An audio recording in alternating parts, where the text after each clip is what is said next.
வணக்கம்.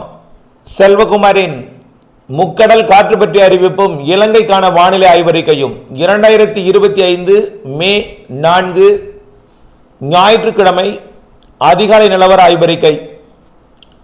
முதல்ல முக்கடல் காற்று பற்றிய அறிவிப்பு. அதிகாரப்பூர்வ முக்கடல் காற்று பற்றிய அறிவிப்பிற்கு இந்திய வானிலை ஆராய்ச்சி துறை அறிக்கையை பார்க்கவும்.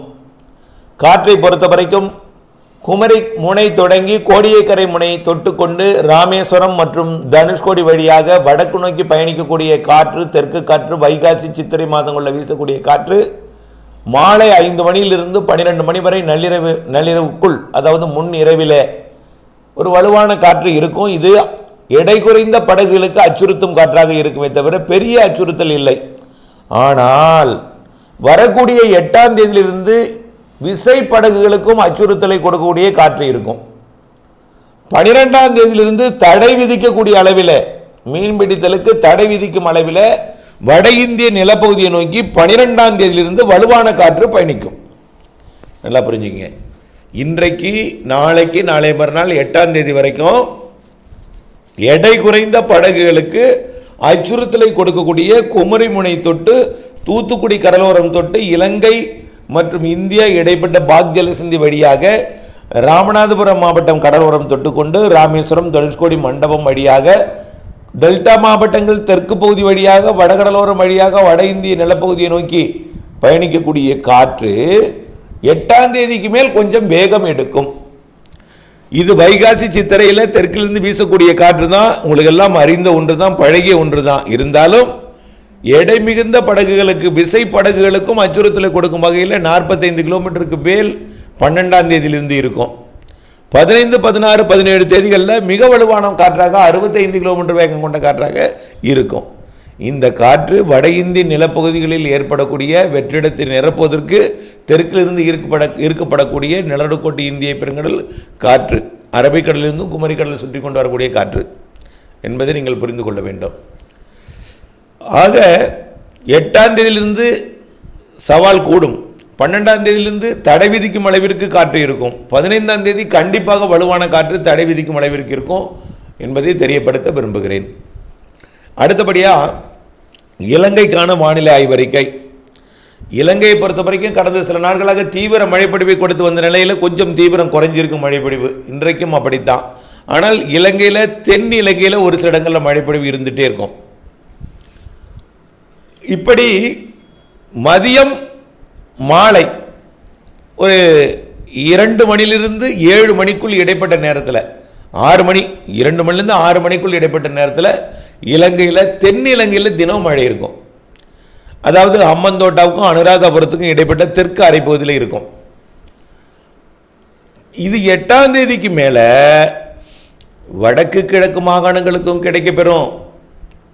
12ஆம் தேதிக்கு மேலே மேற்கிலிருந்து வரக்கூடிய காற்று கிழக்கே குவித்து கிழக்கு காற்றை சந்திப்பை ஏற்படுத்தி கிழக்கு கரையோரத்தில் கொஞ்சம் மழைப்பொழிவு கூடுதலாக்கும். மேற்கு கரையிலையும் இருக்கும்.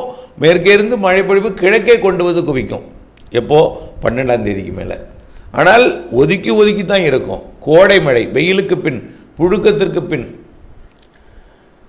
அடுத்தபடியாக 15ஆம் தேதி வாக்கில் தீவிர மழைப்பொழிவாக இருக்கும். அதாவது பரவலான மழைப்பொழிவு இருக்கும். ஒரு இடத்துல கொட்டி தீர்த்து குவித்து கொட்டாமல் அப்படியே சீராக தூறல் சாரல் மழைப்பொழிவாக மாறும் இருக்கும். 15ஆம் தேதி 16ஆம் தேதி எல்லாமே கிழக்கு திசை நோக்கி மேற்கிலிருந்து வரக்கூடிய மழையாக இருக்கும்.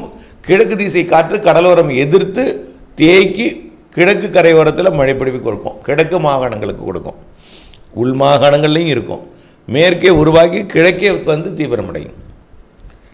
ஆக இந்த மழைப்பொழிவு இலங்கையில் தினசரி இருக்கும். படிப்படியாக மத்திய மாகாணங்கள், படிப்படியாக வடக்கு கிழக்கு மாகாணங்களுக்கும் கொடுக்க தொடங்கும்.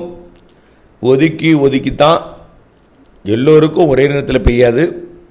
ஒரு மாகாணத்தில் ஒரு இடங்களில் பெய்யும் வலுவாக, அப்புறம் அருகில் லேசாக, அப்புறம் அருகில் நனைக்கும் மழையாக, அப்புறம் அப்படியே ஒதுக்கிடும். அப்படித்தான் இருக்கும். அந்த ஒதுக்கிய இடத்துலையும் அடுத்தடுத்த நாள் பெய்யும். லேசான பெய்த இடத்துல மிதமாக பெய்யும் என்று இப்படியே மழைப்பொழிவு இருந்துகிட்டே இருக்கும். இலங்கையை பொறுத்த வரைக்கும் மழைப்பொழிவுகள் தொடர்ந்து எல்லா நாளும் இருக்கிறது. தென்மேற்கு பருவமழை தொடங்கும் வரைக்கும் இலங்கையில் எல்லா நாளும் இருக்கும். முதல் வாரத்தை விட 2வது நாள் மழைப்பொழிவு கூடுதல். 2வது வாரம், 2வது வாரத்தோட 3வது வாரம் இன்னும் கொஞ்சம் மழைப்பொழிவு கூடுதல். மாத இறுதி நாட்களில் தென்மேற்கு பருவமழை தொடங்கக்கூடிய நேரத்தில் வலுவான மழை இருக்குது.